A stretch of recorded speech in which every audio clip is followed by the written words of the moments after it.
Question is, a length L of a flexible tape is tightly wound, okay, and the tape is allowed to unwind as it rolls down the inclined plane, having an angle theta with the horizontal.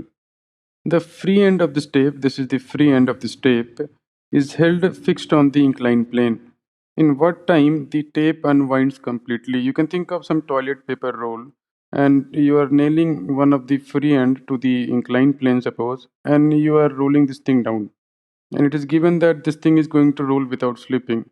So when this thing is going to totally unwind itself completely, so what time it is going to take? Okay, that you are supposed to find. Okay. So please try this question, everyone. Whatever you think of, new kind of question. Maybe you may not get any idea what to do, but still try your best. Whatever you come up with, I'll give you few minutes. Okay. Considering the tape to be our system. So what kind of system it is? Tell me, variable mass system or not? Correct. And in variable mass system, along with the external forces, no, you will have to consider the thrust force also. Correct. Along with external forces, thrust forces are also considered. Correct. A thrust force is also considered, which is going to come because of the masses which are leaving the system or the masses which are being added to the system. And how much is the thrust forces? Tell me. Thrust force is nothing but in magnitude wise v relative into dm by dt. Now the mass that is going to leave the system here is the one which is going to be in contact with the rolling surface, and the mass which is going to leave the system is whichever mass is going to leave the system is going to be the one whose velocity with respect to the surface will be 0. So the masses which are leaving the system are having 0 velocity with respect to the point of contact. I will write down the outgoing masses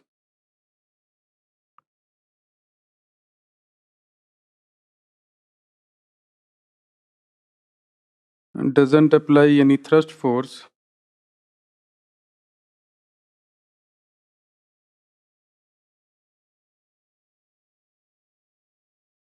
since its velocity with respect to the surface is 0.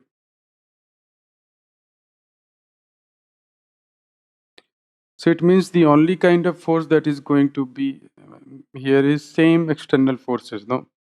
And if you will look up, and if you remember the result that we had for the acceleration of the center of the mass when a body rolls down the inclined plane. So for rolling down the inclined plane,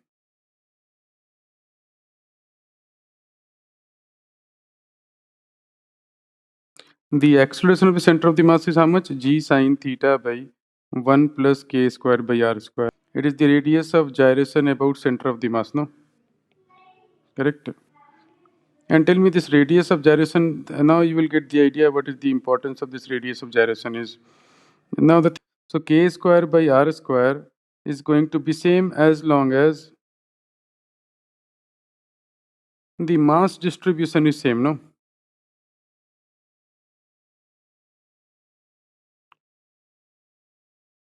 Correct. So as this rolling cylinder falls down, as this rolling cylinder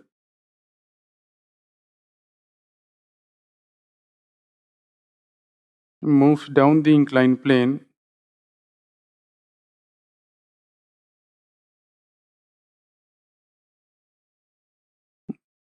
k square by r square is going to remain same even if the mass is decreasing here, correct? Because it has nothing to do with the mass. It has to do with what is the geometry we have, no? As long as mass distribution is uniform. Tell me this ACM is independent of the mass or not?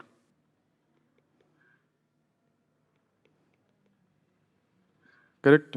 So ACM is independent of the mass. So this ACM is going to remain constant even if the mass is decreasing. And what once we know ACM remains constant. Now tell me, if you will ask me, sir, how you got the idea that we should find ACM? The reason I got the idea that we should find ACM because whenever you have to find time, Okay, mostly in the questions, in the problems, when time is required, then what is the thing that is going to help us in figuring out kinematics? No, you can say, sir, we can conserve energy. Okay. So I'm not discussing whether we can conserve energy or not. Even if I can conserve energy, but still energy conservation will give us speed or something which has to do with the speed or omega, correct? It's not going to give us the time in which something will change or something will happen. So for finding the time, in most of the cases, you will see that we are going to use kinematics only. And I'll give you one example as well. Suppose in the beginning of this chapter, I gave you a question that we have given omega to this, or angular velocity omega naught to this rolling body, and it is kept on a rough surface. And then I asked you, okay, find the time when it will undergo or it will start to pure roll, correct? So there, to find the time, I told you, for finding the time, kinematics is the thing which is going to help you. But if at all they are asking us VCM or omega once pure rolling is achieved, and if they are not asking us the time, then we can conserve angular momentum and we can figure out those things. Correct. So this is how I got the idea that I will have to go for kinematics thing. And to go for kinematics thing, what I will look for first, what is ACM? Correct. That is the first thing will come in your head. And the moment you will look at the ACM, you will find, okay, the mass is going to be, it is going to be independent of the mass. So even if the mass decreases as it falls down the inclined plane, k square by r square remains same, theta is going to remain same. So ACM will remain same. And once we know that ACM is constant, so we can apply those kinematic equations, no? So where I can write down distance or displacement of the center of the mass will be UCMT plus half of ACM into T square. And initial velocity is 0 because it is going to start from rest. Now the only thing that we need to determine here is that how much the center of the mass will move down in the time in which this tape is going to unwind itself completely. So for that I have drawn this figure, I will show you. So total length that is wrapped around this cylinder is nothing but it is of length L. So as it is going to fall down, and when it is going to completely unwind itself, how much it is going to fall down, it is going to depend upon what is the total length of the tape we have. No? So total length of the tape we have is nothing but L. So that is the next concept here. As the tape unwinds itself completely,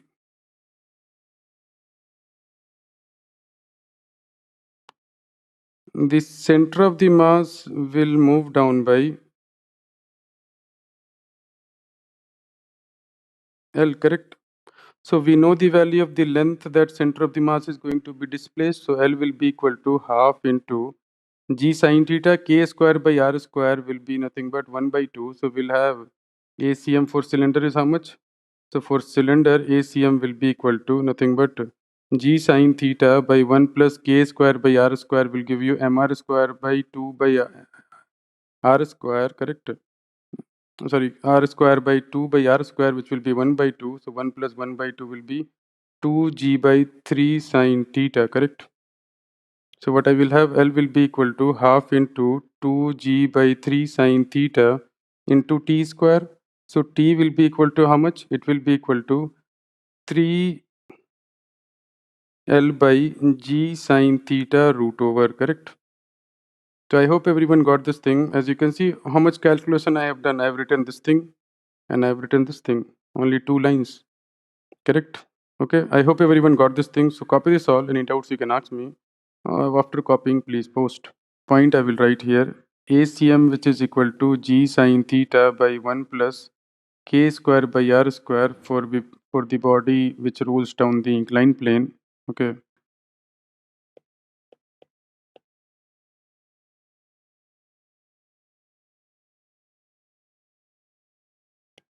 Or just straight away I will write down. It is independent of the mass.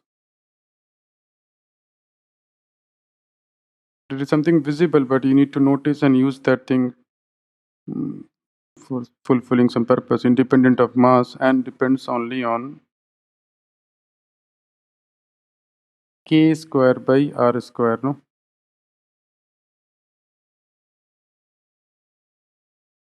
Okay. Copy this all. After copying, post. I'll add one more point as well. As this thing falls down, as the tape falls down, it always remains a uniform cylinder, no? And as long as it is going to remain